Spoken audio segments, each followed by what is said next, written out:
ನಂದಿಬೆಟ್ಟ ಉಳಿವಿಗಾಗಿ ಸಾಕಷ್ಟು ಹೋರಾಟಗಳನ್ನು ಮಾಡ್ಕೊಂಡು ಬಂದಿರುವಂಥ ವಿಶ್ವಮಾನವ ಸೇವಾ ಪ್ರತಿಷ್ಠಾನ ಸಂಸ್ಥಾಪಕರು ಸಿ.ಡಿ. ಕಿರಣ್ ಅವರು ನಮ್ಮ ಜೊತೆಗಿದ್ದಾರೆ. ಯಾಕೆಂತಂದರೆ ಪರಿಸರ ಉಳಿವಿಗಾಗಿ ಸಾಕಷ್ಟು ಹೋರಾಟಗಳನ್ನು ಮಾಡ್ಕೊಂಡು ಬಂದಿರುವಂಥದ್ದು. ಇದೀಗ ರಾಜ್ಯ ಸರ್ಕಾರ ಏನು ನಂದಿಬೆಟ್ಟದಲ್ಲಿ ರೂಪ್ವೇ ಯೋಜನೆಯನ್ನು ಕೈಗೆತ್ತಿಕೊಂಡಿದೆ, ಅದಕ್ಕೆ ವಿರೋಧವನ್ನು ವ್ಯಕ್ತಪಡಿಸಿ ಈಗಾಗಲೇ ಹಲವಾರು ಪರಿಸರವಾದಿಗಳು ರಾಷ್ಟ್ರೀಯ ಮತ್ತು ಅಂತಾರಾಷ್ಟ್ರೀಯ ಮಟ್ಟದಲ್ಲಿ ಕೂಡ ಸಾಕಷ್ಟು ಚರ್ಚೆ ಆಗ್ತಾ ಇರುವಂಥ ಒಂದು ವಿಚಾರ. ಹೀಗಾಗಿ ನಾಳೆ ಏನಿದೆ ರಾಜ್ಯ ಸಚಿವ ಸಂಪುಟ ನಡೀತಾ ಇದೆ. ಈ ಒಂದು ಸಚಿವ ಸಂಪುಟದಲ್ಲಿ ಈ ಒಂದು ಯೋಜನೆಯನ್ನು ಕೈ ಬಿಡಬೇಕು ಅನ್ನುವಂಥ ಒಂದು ಮನವಿಯನ್ನು ಈಗಾಗಲೇ ಸರ್ಕಾರಕ್ಕೆ ಮಾಡ್ತಾ ಇದ್ದಾರೆ. ನಮ್ಮ ಜೊತೆಗೆ ಮಾತನಾಡೋದಕ್ಕೆ ಕಿರಣ್ ಕುಮಾರ್ ಅವರಿದ್ದಾರೆ. ಬನ್ನಿ ಕೇಳೋಣ. ಸರ್, ಸಾಕಷ್ಟು ವರ್ಷಗಳಿಂದ ನೀವು ಹೋರಾಟವನ್ನು ಮಾಡ್ಕೊಂಡು ಬಂದಿದ್ದೀರಾ. ಈ ಒಂದು ಪ್ರಮುಖವಾದಂಥ ಯೋಜನೆ ಏನು ನಂದಿಬೆಟ್ಟದಲ್ಲಿ ರೂಪವೇ ಮಾಡೋಕ್ಕೆ ಹೊರಟಿದ್ದಾರೆ, ಅದನ್ನು ಕೈ ಬಿಡಿ ಅನ್ನುವಂಥದ್ದು ಏಕೆ ಸರ್ಕಾರ ಈ ರೀತಿಯಾಗಿ ಮಂಡುವಾದವನ್ನು ಮುಂದಿಟ್ಕೊಂಡು ಅದನ್ನು ಯೋಜನೆಯನ್ನು ಮತ್ತೆ ಮುಂದಕ್ಕೆ ತೆಗೆದುಕೊಂಡು ಹೋಗ್ತಾ ಇರುವಂಥದ್ದು?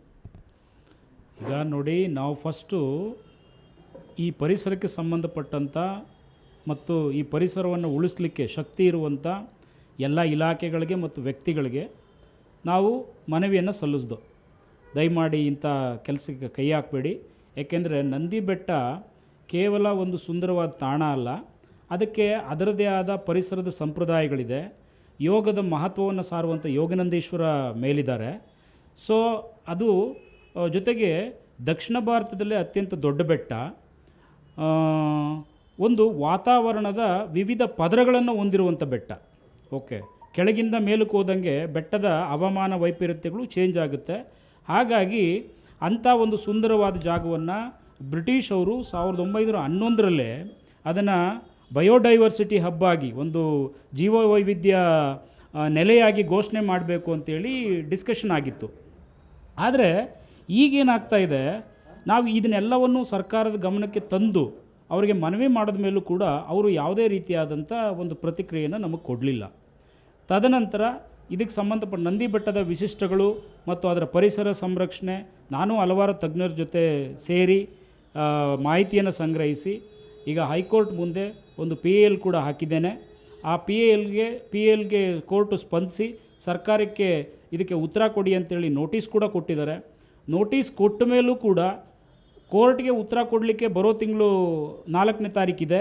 ಆದರೆ ಈ ಮಧ್ಯದಲ್ಲಿ ಅಲ್ಲಿ ರೋಪೇ ಮಾಡುವಂಥ ಎಲ್ಲ ಕೆಲಸ ಕೈಕಾರ್ಯಗಳನ್ನು ಸರ್ಕಾರ ನಿರಂತರವಾಗಿ ಮಾಡ್ತಾ ಇದೆ. ನಮ್ಮ ಮನವಿಗೆ ಯಾವುದೋ ರೀತಿಯಾದಂಥ ಸ್ಪಷ್ಟವಾದ ಒಂದು ಸ್ಪಷ್ಟೀಕರಣ ಇನ್ನೂ ಸಿಕ್ಕಿಲ್ಲ.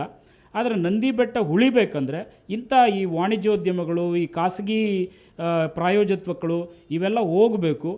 ಇದರಿಂದ ನಂದಿಬೆಟ್ಟನ ಉಳಿಸ್ಲಿಕ್ಕೆ ನಾವು ಒಂದು ಪ್ರಾಮಾಣಿಕವಾದಂಥ ಪ್ರಯತ್ನ ಮಾಡ್ತಾ ಇದ್ದೀವಿ. ಸರ್, ಈಗ ಇತ್ತೀಚೆಗೆ ಇಷ್ಟೆಲ್ಲ ಹೋರಾಟಗಳನ್ನು ಮಾಡ್ಕೊಂಡಿದ್ರು, ಜೊತೆಗೆ ಕೋರ್ಟಿಂದ ಡೈರೆಕ್ಷನ್ ಕೊಟ್ಟರೂ ಕೂಡ ಅಲ್ಲಿ ಮ್ಯಾಪಿಂಗು ಮತ್ತು ಗುರ್ತು ಮಾಡುವಂಥ ಕೆಲಸಗಳು ಆಗ್ತಾ ಇದೆ ಅಂತ ಹೇಳ್ತಾ ಇದ್ರು. ಏನಾಗ್ತದೆ ಸರ್? ಅಲ್ಲಿ ಏನಾಗಿದೆ, ಈಗ ನಮ್ಮದು ಸರ್ಕಾರಕ್ಕೆ ನೋಟಿಸು ಕೊಟ್ಟ ಮೇಲೆ 2 ಎಕರೆ ಅಲ್ಲಿ ತೋಟಗಾರಿಕೆ ಇಲಾಖೆಯಿಂದ ಕ್ಯಾಬಿನೆಟ್ಟಲ್ಲಿ ಪ್ರವಾಸೋದ್ಯಮಕ್ಕೆ ಸ್ಯಾಂಕ್ಷನ್ ಮಾಡ್ಕೊಂಡಿದ್ದಾರೆ.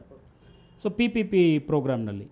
ಸೊ ನಮ್ಮ 27ನೇ ತಾರೀಕು ಫೆಬ್ರವರಿಯಲ್ಲಿ ಸರ್ಕಾರಕ್ಕೆ ನೋಟಿಸ್ ಹೋಯಿತು, ಅಂದರೆ ಇನ್ಸ್ಟ್ರಕ್ಷನ್ಸ್ ಹೋಯಿತು. 28ನೇ ತಾರೀಕೆ ಇದಕ್ಕೊಂದು ಅಭಿವೃದ್ಧಿ ಸಮಿತಿ ಮಾಡ್ಕೊಂಡಿದ್ದಾರೆ ನಂದಿಬೆಟ್ಟಕ್ಕೆ ಸಂಬಂಧಪಟ್ಟಂಗೆ.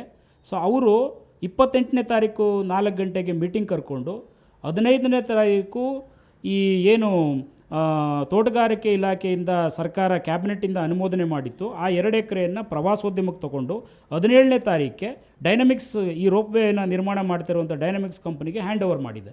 ಅವರು ಅಲ್ಲಿ ಮಾರ್ಕಿಂಗ್ ಎಲ್ಲ ಮಾಡಿಕೊಂಡು ಸಾಕಷ್ಟು ಕೆಲಸಗಳನ್ನ ಆಲ್ರೆಡಿ ಅವ್ರು ಶುರು ಮಾಡಿದ್ದಾರೆ.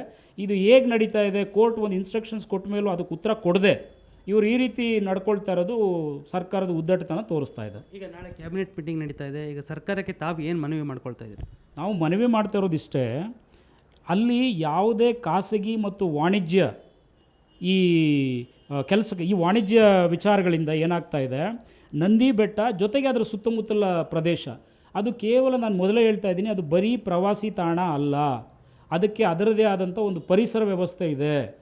11ನೇ ಶತಮಾನದಲ್ಲಿ ಆ ಕಲ್ಲು 3.6 ಶತಕೋಟಿ ವರ್ಷಗಳ ಕಲ್ಲದು ಬಂಡೆ ನಂದಿಬೆಟ್ಟ. 11ನೇ ಶತಮಾನದಲ್ಲೇ ಯೋಗನಂದೀಶ್ವರನ ಸ್ಥಾಪನೆ ಮಾಡಿಕೊಂಡಿರುವಂಥ ಬೆಟ್ಟ.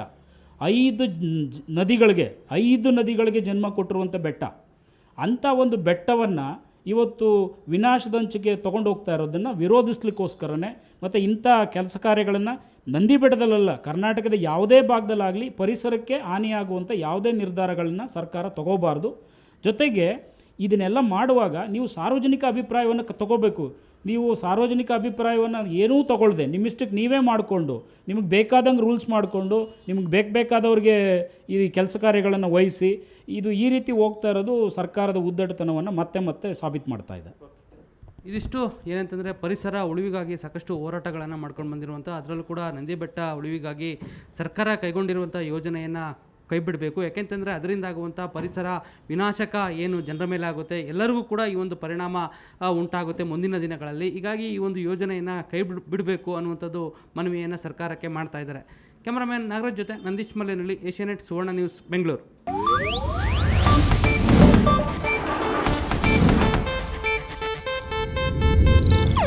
ಇದು ಏಷ್ಯಾನೆಟ್ ನ್ಯೂಸ್ ನೆಟ್ವರ್ಕ್ ಪ್ರಸ್ತುತಿ.